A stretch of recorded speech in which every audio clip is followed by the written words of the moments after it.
Good morning, Mr. Tuan. How are you today? I hope that you are in a good condition.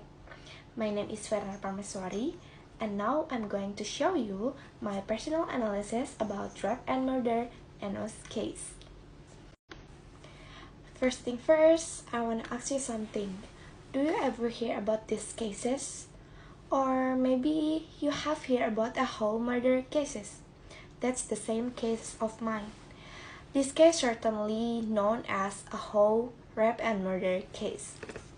And I have 4 discussions topic about my analysis. There is an introduction, and the second one is chronology of case, and the third is my personal analysis, and the last but not least is the conclusion or solution based on my opinion. First of all, we definitely have to know about the victims and the actors of these cases. First one, I have Verena as a victim.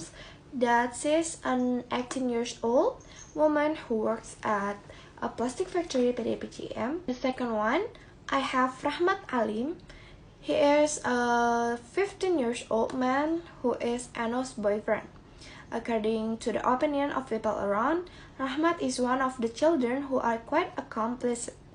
Some of them say, although smart, Rahmat is a bit naughty. Before Unnes died, they were remote to be dating for a month. And the last of the criminals, I have Arif and Imam. Arif is 23 years old man and Imam in the same age of Arif. They are the 2 main criminals. Okay, now we are going to the chronology of cases. The first chronology is on 12th of May 2016, around 11:30 p.m. that the suspect, RAL, or in this cases we say Rahmat, made an appointment with the victim to meet her in her mess room in Jatimulya, Dadap Kosambi, Tangerang. The victim had only known the suspect for a month and was texting each other intensely. Rahmat Alim asked the victims to have a sex with him, but Unnes refused it. That's why Rahmat Alim was made to Unnes. And Rahmat Alim came out of the victim's room and accidentally met with Arif and Imam, the 2 other suspects. Arif asked to Rahmat, "What are you doing here?" And Rahmat replied, "I am with Indah." Indah is another name for the victims. Arif was curious and kept asking about Indah before they visited the victim's room. Okay, let's move to the 13th of May 2016 at 12:15 a.m. The perpetrators of the crimes entered Unnes' room and immediately smothered the victims using a pillow. Arif told Rahmat to find a knife. Then Imam smothered Unnes' face with a pillow. Then Arif immediately raped Unnes. Rahmat didn't find a knife. He went out and took a hoe. Arif and Imam ordered Rahmat to hit the victim's head and neck with a hoe. But at the time, the victims were still alive.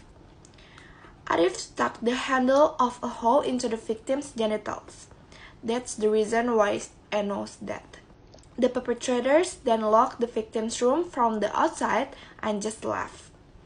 The next day, the witness found Unnes and reported it to the police. So yeah, the police arrest Rahmat, Imam, and Arif as a suspects. Next slide, I have the pic of Unnes' body's X-ray. And for your information, I have read this article in many times, but I'm still was like, how can someone doing this inhuman things? Are they a real human? But this is so brutal. Okay, and then next, I have elements of X. The 2 defendants, it is Arif and Imam, has met the elements of premeditated murder stipulated in Article 340 of Indonesian Criminal Code atau KUHP. As for Rahmat Arifin, we called Arif in this analysis. Prosecutors have also charged him with violating Article 338, 351, and 285 of the KUHP because Defendant Arif has raped the victims. Okay, now we are going to talk about the punishment. The Tangerang District Court rendered death penalty to two suspects of Eno Fariha murder case. There is Rahmat Arifin and Imam Hapriyadi. Rahmat was sentenced to 10 years prison because he was only 15 years old. Okay, now we are going to discuss about analysis based on my opinion. First thing first, I would say this is one of the most violent murder case that I have ever read. Then I think many cases of rape and murder are caused by the lack of proper sexual education in Indonesia. And the final impact is most of the youth in Indonesia are still having limited knowledge when it comes to religious values, ethnics, and norms of sex. And the last that I highlight and I appreciated is a visible action taken by the government. It provides a certain degree of relief for concerned citizens, especially parents. Children and women alike are constantly under danger of such traumatizing felony.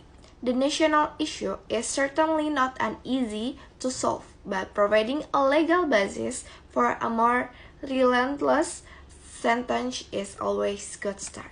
Now we've been in the last part of my analysis cases. There is conclusion. And my conclusion is, as a humans, especially women, we need to able to take care of ourselves more. And the second, this is my opinion for the government that I think they have to facilitate a proper sex education in Indonesia. Thank you so much for your time, sir. May all those I have shared be beneficial for you. And the last word that I can say is, rape is not about lust, it's about abuse of power, and we can let it happen. Thank you.